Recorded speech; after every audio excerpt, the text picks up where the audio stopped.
मी सेवागीर गोसावी, राहणार ओझर, तालुका निफाड, जिल्हा नाशिक, श्रीरामनगर दावा मैल येथे राहतो. माझा मुलगा 15/4 रोजी मोटरसायकलवर जाताना त्याचा ॲक्सिडेंट झाला होता. त्याला त्याच दिवशी मी नाशिक येथे बिरसा मुंडा हॉस्पिटल येथे ॲडमिट केले. तिथे मला डॉक्टर अभय उबाळे सर, डॉक्टर राजेंद्र चौधरी यांनी सांगितले की त्याला ब्रेन स्ट्रोक झालेला आहे, पॅरालिसिसचा स्ट्रोक झालेला आहे.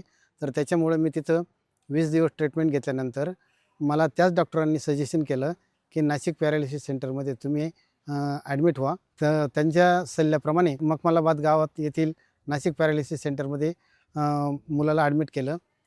नाशिक पॅरालिसिस सेंटरमध्ये आता मुलाला चांगलाच फरक पडलेला आहे.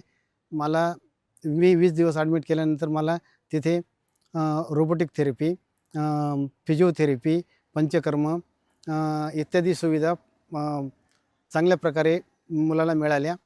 त्याच्यामुळे मुलगा आता चालू शकतो, बोलू शकतो.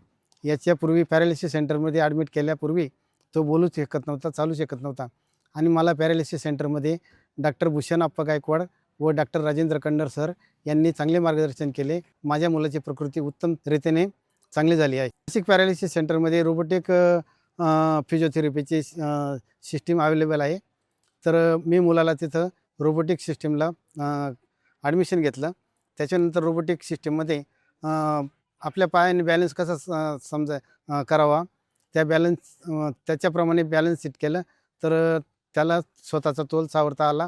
आणि दुसरी गोष्ट अशी, त्याच्या हाताला थोडीशी ताकद नव्हती, तर त्या हाताचे रोबोटिक पद्धतीने उपचार करून त्याच्या हाताला व पायाला ताकद आली. तर मी असं सांगू इच्छितो की माझ्या जवळच्या लोकांना किंवा माझ्या सराउंडिंगमधील कोणाला पॅरालिसिस झाला असेल तर त्यांनी नक्की मखमलाबाद नाशिक येथील नाशिक पॅरालिसिस सेंटरमध्ये ॲडमिशन घ्या.